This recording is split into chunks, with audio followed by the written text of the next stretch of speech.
자, 그래서 이제 지수가 이번에 하락했을 때 얼마나 무서운지 보셨죠? 예. 지수 하락했을 때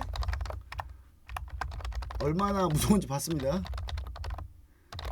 하필 최악으로 폭락할 때 같이 경험하신 거예요. 그럼 이제 이게 나중에 자산이 되려면 공부를 해야 되겠죠. 그렇죠? 우리가 지금까지 해가지고 공부를 한 부분은 지수 폭락할 때 개인들 투매 나오는 상황, 그 상황이랑 몇 가지 상황을 제가 이제 공부를 같이 한 거고, 그럼 이제 우리가 여기서 이제 추가로 공부해야 될 건 뭡니까? 지수 하락할 때 수익 내는 방법을, 그리고 대안, 투자의 대안을 찾는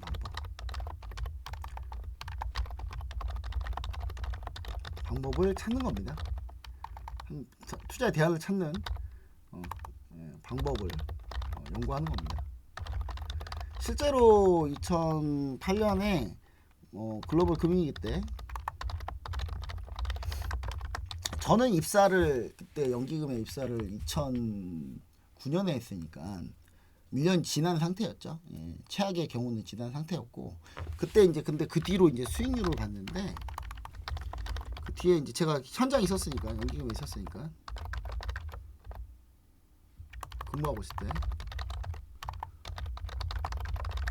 저희 이제 제 위에 팀장님이 서울대 경제학과 나오신 분인데, 그분이 이제 그 유명한 애널리스트였다가 이제 4학년 그때 전체 투자 전략팀 팀장님 하시고, 그분이 나중에 이제 운용 단장님까지 하셨어요. 나중에는 운용 단장님까지 하셨고, 그분이 연기 근무하고 계실 때 이제 투자 전략을 뭘 썼냐면, 이때 회사채, 저평가된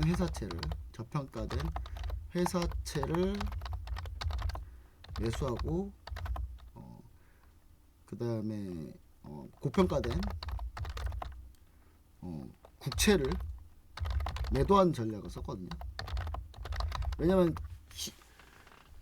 지수가 폭락할 때 그 사람들이 안전자산을 찾아요. 안전자산을 찾는데, 안전자산 찾으면 국채가 안전자산이잖아요. 그러니까 국채로 몰려요.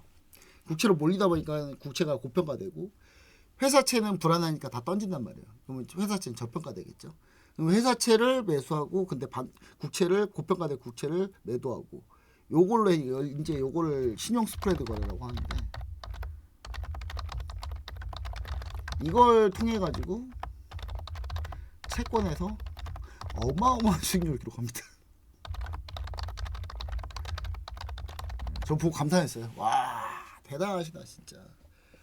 그래서 그때 수익률이 한 12% 넘게 나왔거든요.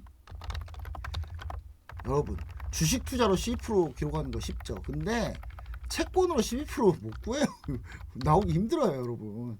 채권 수익률로 12%는 어마어마한 수익률입니다. 뭐 채권 안 하고 주식하면 되잖아요. 여러분, 자산이 몇십조 몇백조 하는 기금에서 전부 다 주식에 투자할 수 있겠어요? 절대 못합니다. 여러분, 그 돈 1,000만 원 가지고 10억 만들기 쉬워요. 10억 가지고 1,000억 만들기는 훨씬 어려워요. 1,000억 가지고 조 만드는 거는 그거보다 훨씬 더 어려워요. 자산이 커지면 커질수록 투자할 수 있는 대안들이 그렇게 많지 않습니다. 그러면 이제 안전자산 일부 고정수익률 나오는 것들 몇 개 섞어서 해야 되고, 그렇기 때문에 수익률을 내기가 쉽지 않아요, 절대. 뭐 연기 뭐 바보입니까? 얘네들이.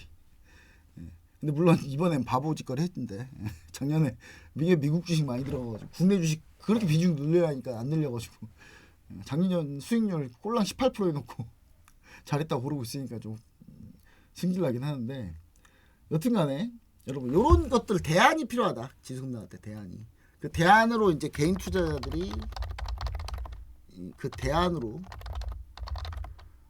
가질 수 있는 게 뭐냐면 ETF, ETN입니다. 딴따라단. 네.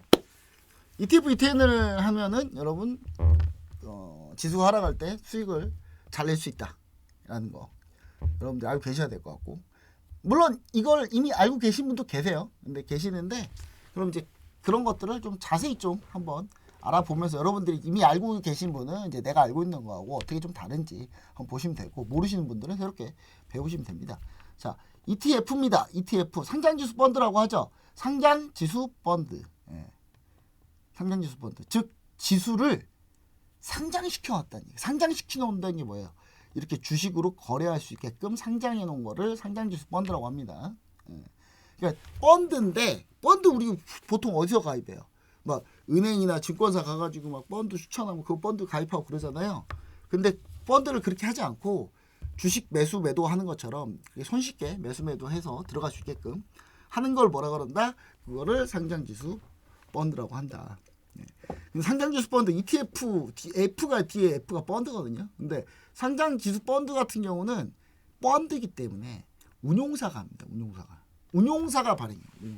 운용사가 이걸 하고 있어요. 전체적으로. 그리고 펀드 상품을 주식 시장에서 상장시켜 거래를 하는 걸 의미하고요. 기존 펀드 상품은 은행 증권사에 가입을 하는데 자산운용사에서 운용보수 판매사에 판매 수수료를 지급하게 돼 있어요. 그러면 그리고 또 90일 이내에 환매하면 뭐 환매 수수료가 있느니요 아느니 뭐 별의별 조건들이 많이 있습니다. 그러니까 여러분들이 그냥 일반 펀드를 가입하면 되게 힘들어요. 물론 내가 수십억대 자산가고 수백억대 자산가다. 그러면 뭐 사모펀드 뭐 이런 게 들어가고 할 수 있겠지만 폐쇄형 펀드나 이런 데 들어가서 할 수 있겠죠. 근데 그게 아니라면 ETF를 하는 게 조금 더 나을 수 있다. 반면 ETF는 환매에 대한 불이익이 없고 주식처럼 HTS, MTS를 통해서 거래가 가능합니다. 자, 우리가 앞에 이제 코덱스 뭐 ETF, 타이거 ETF 뭐 이런 것들 있잖아요. 이거는 브랜드명. 코덱스는 삼성자산운용에서 하고 있는 브랜드가 코덱스라는 브랜드를 앞에 달고 있다 그러면 이거는 삼성자산운용에서 진행합니다. 삼성투신에서 하는 거예요.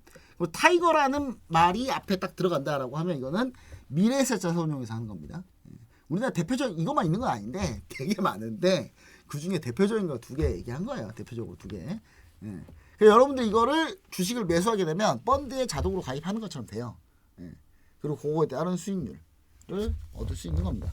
자, 기초 지수에 추정해 가지고 ETF 상품이 설계된 경우가 많습니다. 그러니까 이거는 지수 따라서 움직이는 ETF도 많이 있다. 물론 그것만 있는 건 아니지만. 그리고 업종별로도 있습니다. 업종별로도. 그 다음에 스타일별로. 그 다음에 뭐 섹터별로. 이렇게 다 각자 다 펀드들이 다 있고 그 펀드들에서 여러분들이 투자의 대안으로 요거를 쓰실 수 있다라는 걸 다시 한번 얘기 드리고요. 기초지수라는 건 예를 들어 코스피 200을 추정한다라고 하면 코스피 200이 1 올라요. 그러면 수익이 1 나면은 이게 코스피 200. 코스피 200이 1 오를 때 수익이 2가 나요. 그럼 이거는 레버리지. 그래서 오늘 공략한 게 코덱스 레버리지. 이건 2배씩 수익 나는 거. 이미 그러니까 지수 반등한다고 생각하는데 그럼 2배짜리 먹지. 그럼 1배짜리 하겠습니까? 물론 안전하게 1배짜리 하시는 경우도 있는데 저는 이제 좀 어느 정도 약간의 좀 그래도 바닥이 나왔다고 좀 보고는 있어서 그렇게 하는 거고요. 자, 한번 차트를 한번 보도록 하겠습니다. 자, 코덱스 코스피 100 코덱스 코스피 100 코스피 뭐 대형주 뭐 코덱스 200 요거는 이제 코스피 200을 추종하는 거고요. 그러니까 오늘 12.6% 떨어졌는데 코덱스 200은 12.46% 떨어졌네. 더 떨어졌네. 이런 경우도 있습니다. 왜냐하면 이거는 호가를 무조건 맞출 의무는 없어요. 근데 며칠 내로 괴리율이 벌어지면 안 되는 그런 룰은 있어요. 그렇기 때문에 이런 경우는 이제 예를 들어서 이것도 매도가 매수하는 사람하고 매도한 사람의 가격이 중간에 결정돼서 이렇게 결정이 나오는 거잖아요. 자, 보면은 뭐 코덱스 200 보면은 여기 매수한 사람과 매도한 사람의 가격이 결정돼서 해요. 근데 이게 만약에 이 가격하고 실제 지수하고 안 맞으면 어떻게 해야 돼? 누군가를 맞춰놔야 되죠. 아니 지수는 1 오르고 있는데 코덱스 200은 0.5 오르고 있어. 그럼 열받잖아. 아니 똑같이 1 올라야 되는데. 그죠? 그러면 이제 그때 LP들이 유동성 공급자라고 해요. 그럼 LP들이 주문을 내서 그걸 맞춰줘요. 다시 맞춰주는데 정확하게 똑같이는 맞출 의무는 없다. 근데 며칠 내에 괴리율이 막 벌어지면 안 된다. 그런 룰들이 다 있어요. 네, 그런 룰들이 있다라는 거. 자, 업종별로, 스타일별로, 섹터별로 이렇게 진행을 하고 있습니다. 뭐 예를 들어서 바이오 ETF다. 그러면 바이오 종목 뭐 살지 고민된다. 그러면 ETF 하면 돼. 그냥 바이오 여러 개 종목 들어가 있는데 그걸 하면 된다. 이런 경우도 있으니까. 그냥 전력 관련주 뭘 살 때 이번에 고민했잖아요. 여러분들 다 효성중공업 백날 얘기해도 여러분들 일주당 가격이 너무 비싸요. 뭐 못 사겠어요. 막 그러잖아요. 그럴 때 뭐 하면 된다? 전력 설비 관련 ETF를 하면 돼요. 주당 가격이 다 훨씬 여러분 진입장벽이 훨씬 적으니까. 근데 효성중공업 다시 효성중공업 다시 와가지고 다시 매수가 신규방 매수가까지 하셨어요. 기존 방은 134만 원인데 신규 방은 거의 240만 원, 30만 원 건절해서 오늘 찍고 근데 돌렸네 다시. 다시 반등이네. 자, 근데 이런 효성중공업 일주당 너무 비싸서 못 사겠다 그러면 뭐 하나로 전력설비 투자 이런 거 하면 되겠죠. 그쵸? 하나로 전력설비 투자는 왜 반등이 안 나오나요? ETF, VT에는 참고로 애프터마켓이 없습니다. 네. 내일 반영하겠죠. 내일 반영하겠죠. ETF, VT에는 애프터마켓 살 수가 없어요. 그건 다 여기서 제가 얘기를 다 드렸어. 이 영상 보면 나와요. 내가 모르면 뭐다? 안 본 거예요. 안 본 거. 네, 저도 안 보면 어떡하자는 거야. 그쵸? 네, 자, 그 다음 이것뿐만 아니라 뭐 바이오다. 그러면 바이오 바이오는 뭐 종목명도 너무 많아가지고 드럽게 많네 종목명. 자, 뭐야 제약으로 가자. 제약으로 저 많이 있네요. 자 코덱스 바이오, 라이즈 바이오 탑 10 액티브 좀 더 공격적인가 봐요. 그러면 자 그다음 뭐 코덱스 미국 S&P 바이오, 이건 미국 S&P에 있는 바이오 회사들을 ETF 펀드로 만들어 놓은 거예요. 그렇죠? 미국 바이오가 가야 되겠지. 그렇죠? 차이나 바이오 헬스케어 액티브, 중국에 있는 바이오 회사들 가지고 한 거죠. 갑자기 하기 싫다 이거는. 이거는 내가 평생 아마 이건 안 살 것 같은데. 네. 자, 그다음 바이오 헬스케어 액티브 뭐 이런 것들. 자, 이것만 있어요? 다양하게 있습니다. 이것만 있습니까? 이거 말고도 뭐 ETF 뭐 금, 원유, 그다음 뭐 구리, 천연가스, 별의별 달러, 유로 다 있어요. 다 여러분 다 있습니다. 예. 그러면 이거 무조건 정방향만 있냐? 그게 아닙니다. 역방향도 있어요. 대표적인 게 뭐 있어요? 코덱스, 인버스. 근데 요즘 곧버스를 더 좋아하더라고. 예.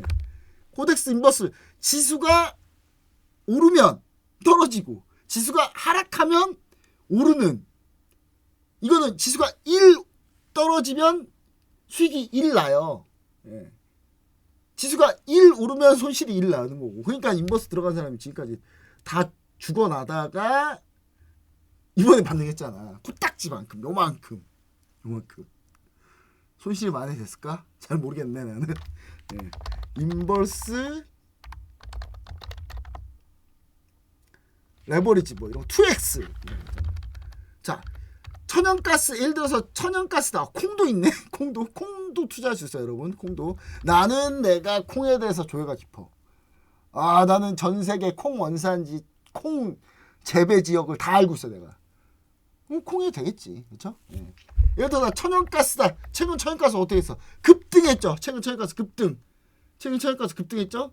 근데 이거는 급등 안 했네. 왜 그랬을까? 이거 미국 천연가스인가 보네. 이거. 이거 인버스구나. 이거 인버스. 자, 천연가스. 자, 현재 카타르가 현재 천연가스가 안 되니까 지금. 자, 메리츠 천연가스 별로 안 올랐네. 2X인데도. 자, 예를 들어 이거 미국 추종한 걸 거야 아마. 그리고 만약에 나 인버스를 하고 싶다. 인버스도 많이 있어요.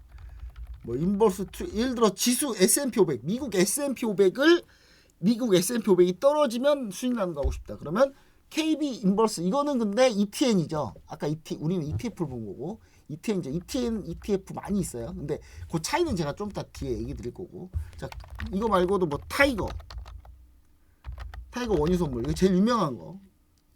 이게 이제 원유 선물로는 제일 유명합니다. 최근 원유가 급등하니까 내가 주식 투자를 하는데 수익 날 게 없어 막 미치겠어. 예를 들어서 막 나는 전쟁 날 거 미리 알았어. 정유주 뭐 사야 될지 고민돼. 관심 없어. 정유주 귀찮다. 야 그냥 유가 오를 거니까 그냥 유가에다 때려 투자하자. 그럼 타이거 원유 선물. 그거 했으면 어떻게 돼요? 이날 11% 먹고 4% 또 먹었네. 그럼 한 17, 18% 되겠네. 그쵸? 여기서 매수했다면 그렇게 나왔을 거 아닙니까? 그쵸? 그러니까 이렇게 투자의 대안을 우리가 볼 수 있다. 됐었죠?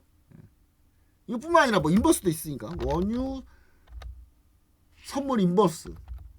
자 미국 타이거 원유 선물 인버스. 자 이건 뭐예요? 원유가 오히려 오르면 떨어지겠죠. 가격이 인버스니까 원유가 오르면 유가가 오르면 얘는 떨어지는 거예요. 그죠? 지금 유가가 급등하니까 얘는 폭락했죠.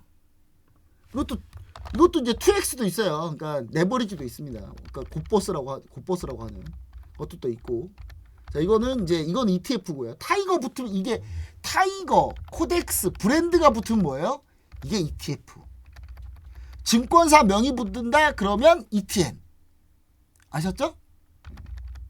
아주 간단한 겁니다. 간단한 구분이에요. 종류가 어마어마하게 많이 있습니다, 여러분. 종류가 많이 있으니까 여러분들이 좀 보시면 좋을 것 같고. 이것뿐만 아니라 미국 원유 생산 기업에 내가 투자하고 싶다 하면 라이즈 미국 S&P 원유 생산 기업 합성 H는 뭡니까? 이거 해지가 되느냐 안 되느냐. 해지 뭐예요? 이거 미국에 투자하는 거니까.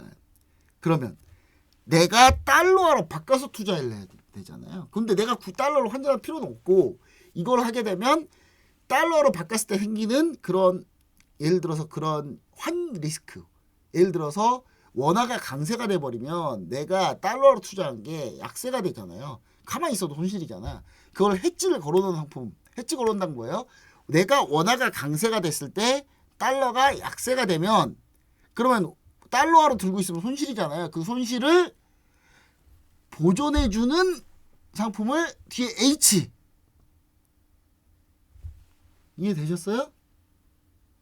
이거 이해돼야 되는데 갑자기 여러분들 그 말이 없어지는 거 보니까 이해 안 되는 것 같은데 내가 봤을 때는 그런 상품들이 있다. 자 ETF는 이렇고요. 자 ETF 대표적인 게 뭐 코덱스 200 이렇게 있고요. 뱅가드 S&P 500 ETF. 뱅가드라는 운용사에서 뱅가드 외국계 운용사예요. 외국계 엄청나게 유명한 운용사입니다. 인덱스 펀드로 엄청 유명한 운용사고요. S&P 500 ETF. 그 S&P 500에 추종하는 ETF입니다. 이건. 이런 것도 있어요. 이거 미국 ETF인데 우리나라만 이런 ETF, ETN이 있는 건 아니겠죠. 미국에도 ETF, ETP 상품들이 많이 있습니다. 자 그리고 최근에 뭐 이거는 이제 옛날 건데 2020년대 건데 코덱스 레버리지 ETF 거래량이 점점 늘어나고 있다. 최근에 이렇게 ETF 거래량이 어마어마하게 많이 늘었어요. 사람들이. 어마어마하게 많이 늘었습니다. 사람들이 많이 하다 보니까. 난 이거 처음 들어본다 하면은 여러분 좀 늦는 거예요. 제가 코덱스 레버리지를 언제부터 거래했냐면 2010년대 초반부터 했어. 나오자마자 했습니다. 자, 그럼 ETN은 도대체 뭐냐? ETN은 뭐지? 요거는 이제 미국에서 약간 ETP랑 똑같다고 보시면 되는데 완전 똑같은 건 아니지만 구조는 비슷하다고 보시면 되는데 자 ETF랑 마찬가지로 거래소에 상장돼 있는 채권 노트 뒤에 보세요. Exchange Traded Note잖아. 노트가 공책 말고 채권을 노트라고 해요. 노트도 뭐 본드, 빌, 노트 이렇게 있는데 그중에 이제 노트도 채권인데 ETF와 마찬가지로 거래소에 상장되어 있는 채권을 거래하는 겁니다. 근데 주로 증권사가 자사 신용으로 발행을 해요. 증권사가 발행합니다. 이거는 증권사가 발행하는 상품이에요. 아까는 ETF는 뭐예요? 운용사가 발행하는 상품이고 이거는 증권사가 발행하는 상품이에요. 자, 기초지수 수익률에 연동하여 수익을 지급을 약속하는 것으로 ELS에 비해 구조가 단순하고 만기 이전에 반대 매매가 가능한데 만기 이전에 반대 매매가 되면 갑자기 청산되는 거 아닌가요? 네, 근데 안 해요. 안 합니다, 잘. 자, 반대 매매가 나온 적은 있습니다. 있어요. 옛날에 코로나 때 이제 뭐가 있었냐면 코로나 때 유가가 대폭락해 가지고 유가가 마이너스 유가를 한번 간 적이 있거든요. 유가가 마이너스야. 그러니까 뭐냐면 석유를 그래 네가 석유를 살 거야? 자 너는 사는데 그래 사는 건데 내 돈은 내가 줄게. 우리 그 사가 유가. 이런 적이 있어요, 코로나 때. 그때 이제 만기 전 반대매가 나갔어요. 나간 경우가 있습니다. 아예 없다라고는 할 수는 없어서 제가 그런 적이 있습니다. 자, ETN은 실물을 반드시 가지고 있지 않아도 되는 구조, 즉 신용으로 거래하는 구조입니다. 그 구조로 만기의 가격을 맞추는 형태이며 상장 폐지 가능성이 존재한다. 그럼 위험한 거 아닙니까? 그런 경우가 거의 없다. 정말 아예 없다라고 말 못한다니까요. 제가 아예 없다라고 말은 못해요. 진짜 딱 한 번 있었거든. 딱 한 번 있었기 때문에 아예 없다라고 제가 말은 못하겠어요. 근데 발생할 일이 거의 없다. 로또 맞을 확률 가능성도 있다. 그 정도 확률일 수도 있다. 자, ETF는 레버리지, 인버스의 경우 액면 병합 등의 방법을 활용합니다. 자, ETF 같은 경우는요. 예를 들어서 뭐 인버스 한번 곱버스들 한번 볼게요. 곱버스들. 자, 보면은 ETF 같은 경우는 지수 인버스 같은 경우는 내내 밀렸을 거 아니야 이거. 어디 있냐? 꼭 찾으려면 없더라. 꼭 찾으려면 없어. 꼭. 자, 인버스 2X 보시다. 얘는 가격이 떨어지다 안 돼서 지금 345원까지 떨어졌잖아. 그렇죠? 왜냐면 지수가 그동안 계속 올랐으니까 얘는 계속 떨어지기만 했을 거 아니야. 그것도 2배로 떨어졌을 거 아니야. 이건 2X다 보니까. 그렇죠? 2X. 그쵸? 계속 떨어졌을 거 아닙니까? 이거는 코스피 200을 추종하는 선물, 코스피 200 선물과 연동된 건데 코스피 200하고 별로 차이는 없습니다. 근데 정확히 얘기하면 코스피 200하고 코스피 200 선물하고는 달라요. 다른데 다른 이유는 제가 옛날 그 영상으로 설명해 드렸는데 안 봤으면 답이 없어. 또 미리 다 이럴 줄 알고 다 영상을 다 올려놨는데 여러분들은 안 봤으면 뭐 내가 방법이 없어요. 예. 코스피 200과 코스피 200 선물의 차이를 제가 영상 올려드렸는데 뭐 안 봤으면 뭐 어떡합니까 이거 안 봤는데 뭐. 자 코스피 요 라이즈 200 선물 인버스 2X는 선물로 코스피 200 선물로 만든 거예요.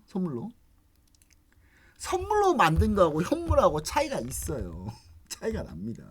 선물로 만든 거는 뒤에 나와요. 선물로 만든 거는 이거 선물을 추종하기 때문에 기본적으로 롤오버 비용이 들어갑니다. 이거는.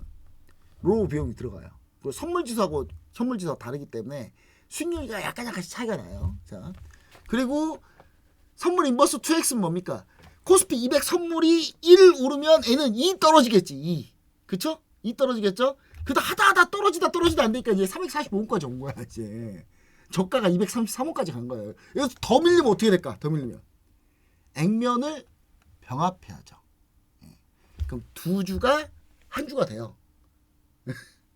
그렇게라도 해서 다시 가격을 올려요. 그런 식으로 진행이 됩니다. 자, ETF, ETN에서 반드시 알아야 될 점이 있는데 순자산 가치라고 해서 NAV라고 하는데 여러분들 이거 이해 안 되면 넘어가도 돼요. 이거는 여러분 꼭 알아야 되는 건 아니지만 그냥 저는 가르쳐 드리는 겁니다. 자, 기초자산을 추정하여 가격이 설정되는데 즉 기초자산의 원래 가격을 NAV 순자산 가치라고 하는데 요거는 정말 내가 ETF를 고급으로 하고 싶다. 그런 분들한테 제가 설명해 드릴게요. 근데 우리 VIP 분들은 NAV에 대해서 제가 자세히 설명한 자료를 드렸습니다. 이미. VIP 분들 이미 드렸어요. 지난주도 드렸어요. VIP 분들 중에 이 자료 못 받았다고 하면은 진짜 이번 주에 들어온 분들 말고는 없어요. 이번 주에 VIP방 들어온 분들 말고는 지난주까지만 들어왔다만 해도 이 자료를 다 받았습니다. LP. 자, LP는 유동성 공급자로.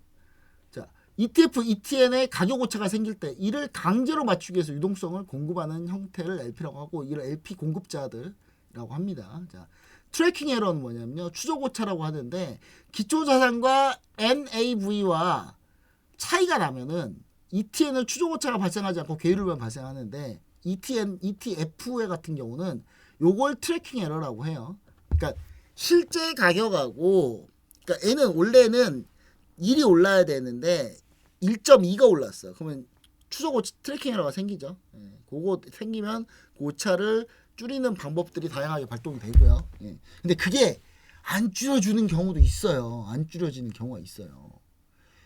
어차피 ETF, ETN은 매수와 매도의 가격이 만나서 그 가격이 결정되는데 예를 들어 매수한 사람이 너무 많아. 근데 실제로 이 ETF의 가격은 떨어져야 되는데 안 떨어져. 매수한 사람이 너무 많으니까. 아무리 이동성 공급자가 때려 팔아도 사는 사람이 더 많아. 그러면 예, 이런 일이 발생해요. 예. 대표적인 게 또 코로나 때 원유가 마이너스 원유가 막 8달러 9달러 가니까 사람들이 야 원유 8달러 9달러가 어딨어. 야 무조건 매수지. 야 이런 무조건 매수지. 그러니까 막 다 매수가 들어와. 근데 다음날 마이너스 유가가 갔는데 그때 두바이유가 마이너스 막 10 몇 달러까지 갔거든요.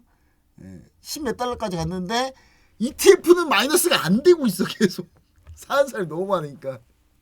예, 그런 경우 이런 게 생깁니다. 예. 롤오버 비용이라고 하는 건 뭐냐면요. 레버리지나 인버스 상품 같은 경우는 반드시 선물 또는 파생 상품을 수반해야만이 거래가 돼요. 레버리지 인버스를 어떻게 만들까요, 얘네들이? 당연히 선물 상품으로 투자를 해가지고 레버리지 효과를 이용해가지고 선물의 레버리지 효과를 이용해서 이 자산 가격을 맞추는 거란 말이에요. 그러면 어떻게 해야 돼요? 그럼 선물을 거래해야 돼. 여러분이 하는 게 아니라 여러분은 이걸 했지만 증권사나 ETN 하는 증권사나 ETF 하는 운용사가 선물을 거래를 수반을 해야 된단 말이에요. 그러면 선물은 만기가 있어요. 만기가. 선물은 3, 6, 9, 12월 만기. 우리나라 선물 같은 경우 지수 선물 같은 경우 3, 6, 9, 12월 만기고 옵션은 매월 만기고 만기가 있다 보니까 이 만기 때는 딱 그 상품이 딱 끝나거든요. 끝나는데 갑자기 다음날 갭으로 떠서 위로 올라가기 시작해. 그럼 어떻게 돼? 거래를 여기서 맞춰서 해야 되잖아. 그쵸?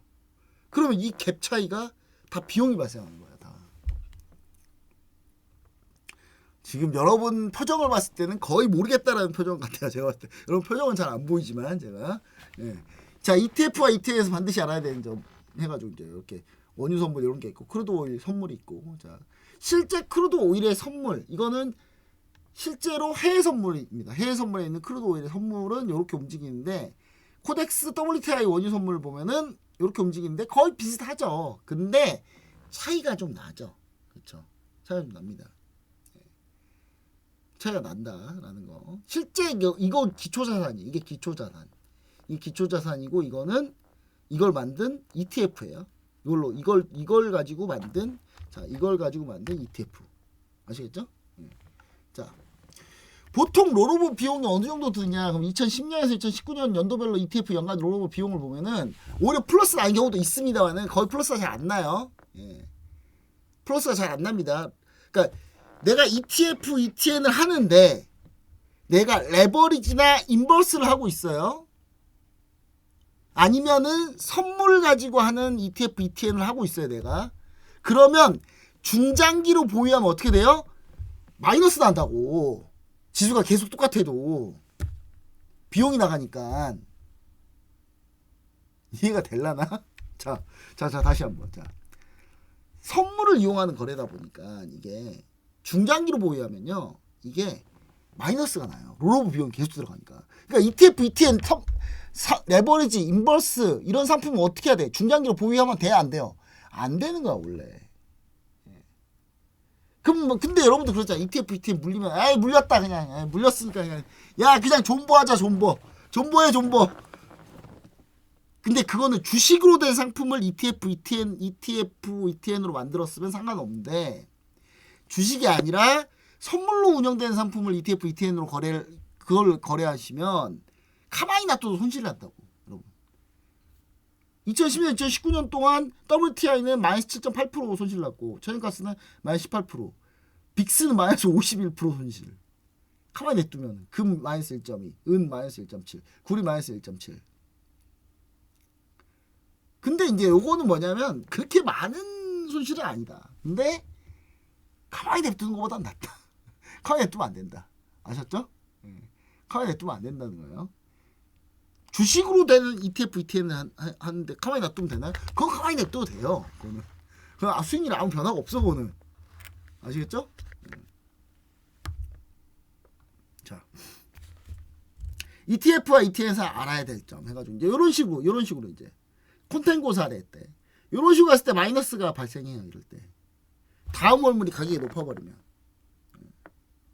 이거는 이제 정방향일 때 레버리지 했을 때 얘기하는 거예요. 레버리지나 뭐 그냥 한 배짜리 했을 때 미국 ETF, ETP 같은 경우는 3배도 있어요. 3배짜리도 있어요.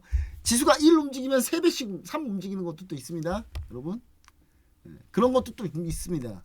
이제 그 정방향일 때는 여러분 정방향일 때 지수가 이게 해당 상품이 올라버리잖아요. 선물 상품 올라버리 이런 경우는 시간이 지나면 지날수록 계속 마이너스가 나요. 계속. 근데 그게 엄청 뭐 대단하게 크진 않아요. 크진 않은데 그런 게 있다라는 정도만 아시면 돼요. 반대로 이런 경우는 플러스 나기도 하는데 플러스 나기도 해요. 나기도 하는데 플러스 잘 안 나더라. 잘. 비용이 많이 무조건 비용이 좀 들어갑니다. 장기 보유 시 트래킹 에러 발생. 레버리지와 인버스 상품 반드시 선물 또는 판세 상품을 수반하여 관련 재반 비용으로 트래킹 에러가 발생할 수밖에 없고 롤오버도 마찬가지고 한 배짜리 정방향 상품의 경우는 ETF는 트래킹 에러가 발생하지 않는다. 그 말입니다. 한 배짜리 정방향 상품은 어차피 예를 들어 코스피 200 정방향 1배짜리예요. S&P 500 정방향 1배짜리야. 이런 것들은 뭐죠? 그 500개 종목을 다 사면 돼요. 그냥 주식으로 사놓으면 돼요. 그거 똑같이 트래킹하면 돼요. 그냥.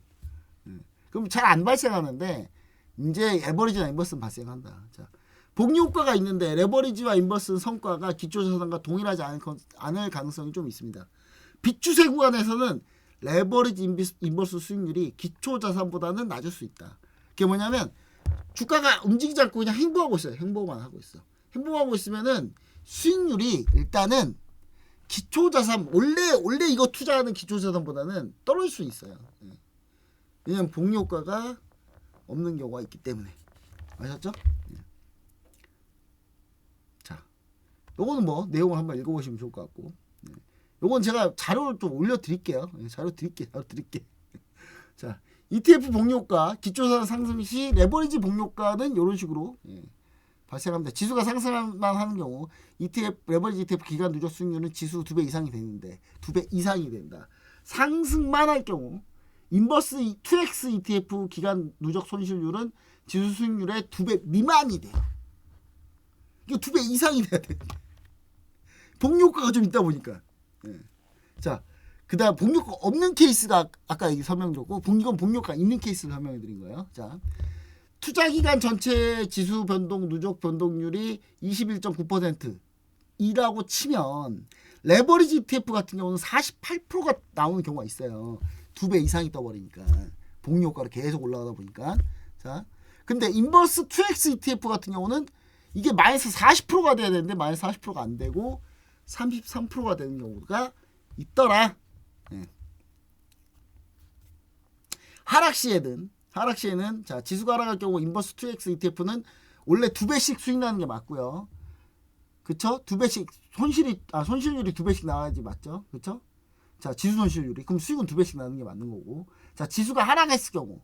지수가 하락하면 지수가 하락만 하는 경우 똑같은 지수가 하락만 하는 경우인데 레버리지 ETF 같은 경우는 손실이 2배 미만이 나더라. 자, 투자기간 동안 마이너스 18.29%였다고 치면 인버스 2X는 48%의 수익이 나는데 레버리지 ETF는 마이너스 33%가 나더라. 즉 레버리지 ETF는 결론은 뭐예요? 손실률이 좀 적게 나오더라. 아시겠죠? 이거 보면 손실률 적게 나오잖아. 그렇죠? 그건 정방향으로 갔을 때, 그러니까 그 ETF, ETN이 바라는 방향으로 갔을 때 얘기인 거예요. 이거는. 반대로 가면 손실이 좀 덜 나고 그 방향대로 가면 수익률이 좀 더 나더라. 자, 자, 결론은 뭐냐면 ETF, ETN은 롤오버 비용이 문제가 되는데 전방향 상품은 콘텐고 상태 롤오버 위험이 있다. 예. 자, 그리고 백오데이션의 경우, 백오데이션은 가격이 계속 추세적으로 하락하는 걸 백오데이션이라고, 계속 가격이 상승하는 거를 콘텐고라고 해요. 자, 백오데이션인 경우에는 인버스 상품일 때 롤오버 비용이 이것도 발생하더라. 롤오버 비용이 이제 크게 나오고 적게 나오고의 차이. 자, 빅스 상품은 투자에 주의하셔야 됩니다. 빅스 상품 같은 경우는, 특히 빅스 인버스 같은 경우는 한 방에 그냥 갈 수 있어요. 이거는 한 방에 상장폐이 될 수 있습니다. 이거는 조심해야 된다. 근데 우리나라 빅스 상품 구조는 뭐 그렇게 레버리지가 안 껴있기 때문에 그렇게 심하진 않는데, 특히 미국 빅스 인버스 막 이런 거 잘못하면 진짜 한 방에 갑니다, 여러분. 웬만하면 초보자들한테 제가 빅스 인버스 막 이런 거 하라는 얘기 절대 안 해요. 일단 좀 알고 나서 빅스 변동성 상품. 그러니까 지수가 하락하면 변동성이 높아지는데, 그러면 얘네 주가가 폭등하거든요. 그러니까 지수가 하락하면 빅스가 막 폭등을 해요. 근데 빅스 인버스는 뭐야? 주가가 하락하면 빅스가 올라가잖아요. 그러면 얘는 손실이지. 그쵸? 빅스 인버스는 손실이죠. 그러니까 빅스 갑자기 주가가 이번엔 전쟁 나서 폭락했는데 빅스가 폭등을 해. 근데 나는 빅스 인버스 ETF를 갖고 있었어. 한 방에 죽는다고요. 이런 거 조심해야 된다. 빅스 인버스 같은 거 특히. 자, 수급 쏠림 현상과 변동성 확대로 지표과 괴리, LP 물량 소진에 따라서 좀 이게 다릅니다. 그래서 이런 것들을 좀 염두하는데, 기본적으로 뭘 하는 게 제일 좋다? 거래량이 많은 ETF, ETN을 하시는 게 좋습니다.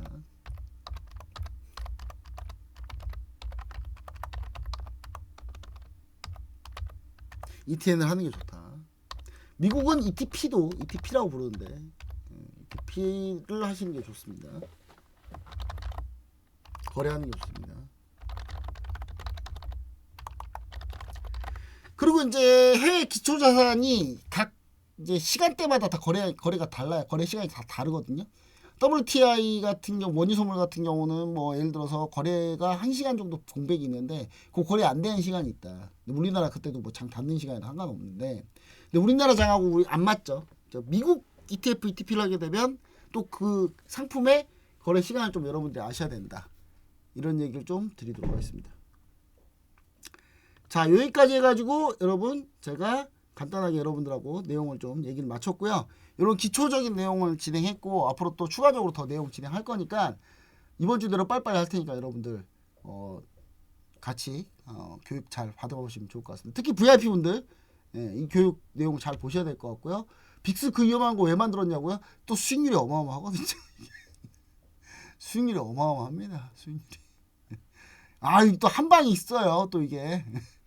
그래서 좋아합니다. 이거. 이렇게 좀 보시면 좋을 것 같다. 이 자세한 내용도 또 영상 또 올려드릴 거니까 같이 함께 공부해 보시면 좋을 것 같습니다. 여기까지 하도록 하겠습니다. 감사합니다.